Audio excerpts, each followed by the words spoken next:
2 محرم सन 61 हिजरी इमाम हुसैन अलैहिस्सलाम का काफ़िला करबला पहुंच जाता है। सरज़मीन करबला में पहुंचकर इमाम हुसैन अलैहिस्सलाम ने अपने अजीज़ व अकारी को एक जगह जमा किया, फिर उनकी तरफ देखकर रो दी और बारगाह खुदाबंदी में दुआ करते हुए फरमाते हैं, बार इलाहा, हम तेरे नबी मोहम्मद मुस्तफ़ा सल्लल्लाहु अलैहि वसल्लम की इतरत हैं। हमें हमारे जद अमजद के हरम से निकाल दिया गया है। बनु उमैया ने हमारे हक़ में जुल्म व जफ़ा से काम लिया है। बार इलाहा, तू ही इन ज़ालिमों से हमारा हक़ वापस ले और हमें जुल्म व सितमगार लोगों पर नुसरत व फ़तह अता फरमा।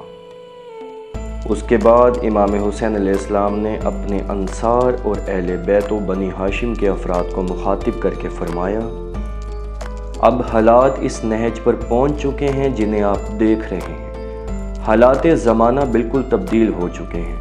बुराइयां आश्कार होकर सामने आ चुकी हैं, नेकियां और फजीलतें रखते सफ़र बांध कर रवाना हो चुकी हैं। आया आप नहीं देख रहे कि हक़ पर अमल नहीं हो रहा और बातिल से रूगर्दानी नहीं की जा रही। ऐसे हालात में मोमिन के लिए यही बात ज़्यादा शाइस्ता है कि वो अपने रब की मुलाकात की तमन्ना करे, क्योंकि मैं ऐसी हालत में मौत को सआदत और खुशबख्ती समझता हूँ और जालिम लोगों के साथ ज़िंदा रहना ज़िल्लत और रसवाई जानता हूँ। लोग दुनिया के बंदे हैं और दीन को तो सिर्फ चखने की हद तक अपनाए हुए हैं, जो सिर्फ इनकी ज़ुबान तक महदूद है। जब तक इनके दुनियावी काम चलते रहते हैं, दीन का दम भरते रहते हैं, लेकिन जब आजमाइश की भट्टी से गुज़रते हैं तो दीनदार लोग बहुत कम रह जाते हैं। ज़ुहैर इब्न कैन, बुरैर हमदानी, नाफे बिन हलाल बजली इमाम हुसैन अलैहिस्सलाम का ये खिताब सुन रहे थे। उसके बाद उन्होंने फरमाया, ए रसूल खुदा के फ़र्जंद, अल्लाह ने हम पर आप ही के ज़रिए एहसान फरमाया। हम आपकी रकाब में दुश्मनाने दीन के साथ जहाद कर रहे हैं, और अगर इस रस्ते में हमारे बदन को टुकड़े टुकड़े कर दिया जाए तो गम नहीं, इसलिए कि आपके जद बुजुर्गवार मोहम्मद मुस्तफ़ा ही रोज़े मैशर हमारी शफाअत करेंगे। उसके बाद तमाम असहाब फरमाते हैं, आप हमें मशरिक या मगरिब जिस तरफ चाहें ले चलें। खुदा की कसम, हमें मौत का कोई डर नहीं है और हम मुलाकात रब से सिर्फ डरते ही नहीं बल्कि खुशी के साथ इसके लिए तैयार हैं। और हम सिद्के दिल और पूरी बसीरत के साथ हर उस शख्स के दोस्त हैं जो आपका दोस्त है, और हर उस शख्स के दुश्मन हैं जो आपका दुश्मन है।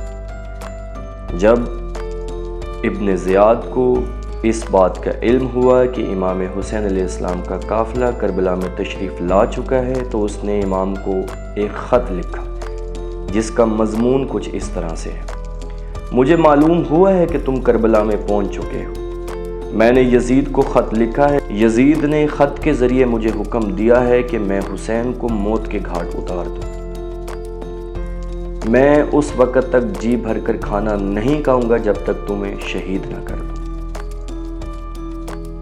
इमाम हुसैन अलैहिस्सलाम ने जब इब्न ज़ियाद का ये ख़त पढ़ा तो बड़ी हकारत से उस ख़त की तरफ देखा और उसको ज़मीन पर फेंक दिया और फरमाया, जिन्होंने मखलूक की खुशनुदी के लिए खालिक की नाराज़गी मोल ली है, उन्होंने कभी फलाह नहीं पाई।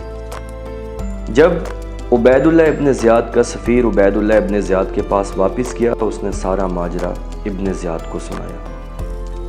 इब्न ज़ियाद इमाम हुसैन अलैहिस्सलाम पर सख्त बरहम हुआ और उसने उमर इब्न साद को हुक्म दिया कि वो इमाम हुसैन से जंग के लिए तैयार हो जाए।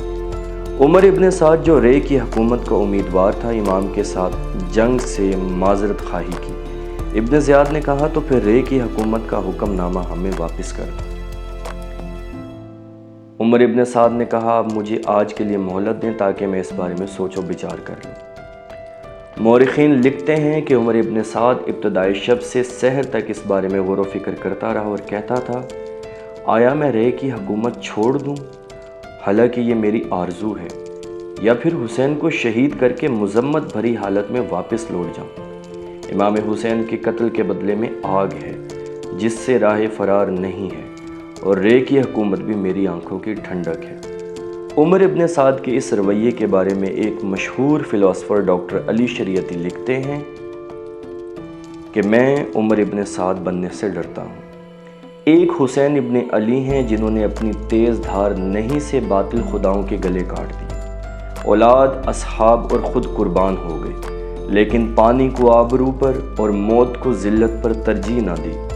ایک یزید ہے جو تخت ستم پر بیٹھا بدر و احد کے زخم چاٹ رہا ہے، ذلت قبول کر رہا ہے مگر ضد پر اڑا ہوا ہے، رسوائی کا خیر مقدم کرتا ہے تاکہ جو چاہتا ہے وہ پا لے۔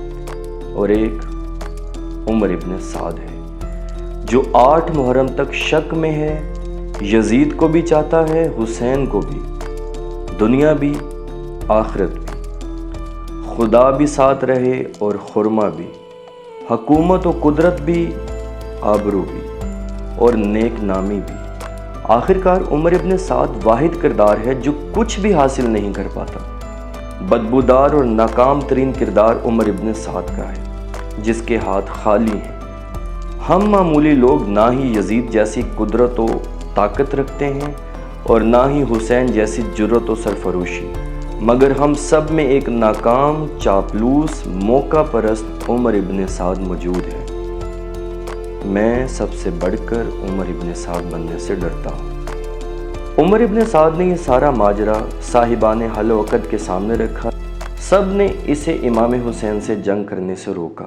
حمزہ بن مغیرہ اس کا بھانجا تھا، اس نے کہا آپ کو خدا کا واسطہ آپ اس ارادے سے باز آ جائیں، کیونکہ امام کے ساتھ جنگ خدا کی نافرمانی اور قطع رحمی کے زمرے میں آتی ہے۔ خدا کی قسم اگر دنیا آپ کے اختیار میں دے دی جائے اور پھر واپس لے لی جائے وہ بہتر ہے اس بات سے کہ آپ اللہ کی بارگاہ میں اس حالت میں پیش ہوں کہ آپ کے ہاتھ خون حسین سے رنگین ہوں۔ لیکن عمر ابن سعد اپنے ارادے سے باز نہیں آیا۔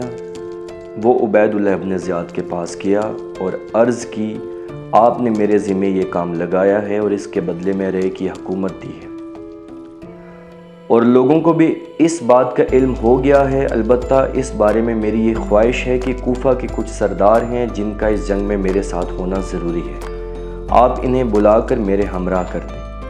پھر ان سرداروں کے نام بتائے، جسے سن کر عبید اللہ ابن زیاد نے کہا ہم تمہارے ساتھ کس کو بھیجیں کس کو نہ بھیجیں اس بارے میں ہم نے تم سے کوئی رائے نہیں مانگی۔